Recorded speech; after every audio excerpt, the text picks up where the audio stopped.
Ministri i Arsimit në Kosovë, Enver Hoxha, tha sot se në Universitetin e Prishtinës këtë vit do të regjistrohen 234 studentë nga rajoni Luginës së Preshevës. Ky vendim u bë publik pas një takimi të ministrit Hoxha me kryetarin e komunës së Preshevës, Ragimi Mustafa, të cilit janë premtuar edhe 800 abetare falas për nxënësit e 3 komunave me shumicë shqiptare në jug të Serbisë. Ministri Hoxha tha se është vendosur që të shtohet numri i studentëve nga Lugina e Preshevës për 88 të tjerë, një numër që do të shtohet atëherë për 146 sa ishte vendosur fillimisht. Në Luginë nuk ka asnjë institucion të arsimit të lartë.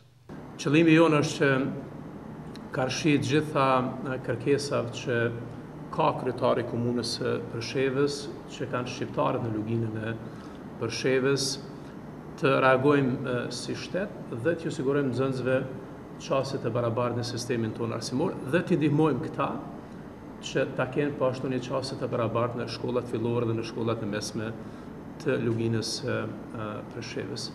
Ndërkaq kryetari i Preshevës, Ragimi Mustafa, tha se mbështetja e Prishtinës është shumë e rëndësishme për popullatën e Luginës së Preshevës që vazhdon të përballet me shumë vështirësi.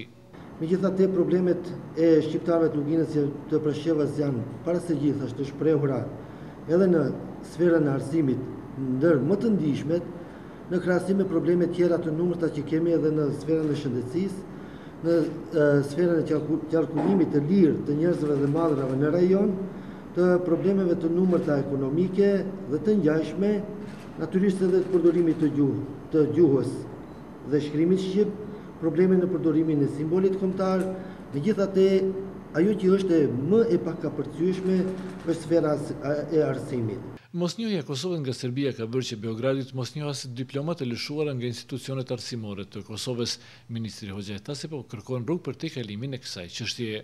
Mirë po, ne kemi kërkuar nga disa shtete të fuqishme perëndimore, nga disa ambasadorë të akredituar në Republikën e Kosovës, që të bëjnë presion mbi autoritetet e Beogradit që të pranohen diplomat e Republikës së Kosovës për qytetarë të Luginës së Preshevës, të cilët kanë studiuar në Universitetin e Prishtinës apo në universitetet të tjera. Besoj që një çështje e tillë në një të ardhmen të afërt do të zgjidhet.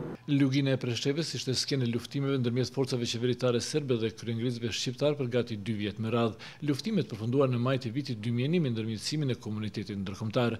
Procesin e paqes në atë zonë drejtoi Atbot Peter Fethi, dërguar i NATO-s, i cili tani drejton zyren civile ndërkombëtare në Kosovë. 9 vjet pas konfliktit, kjo zonë vazhdon të jetë ende në gjendje jo të mirë dhe përfaqësuesit e shqiptarëve ankohen për trajtim jo të duhur nga ana e autoriteteve të Beogradit.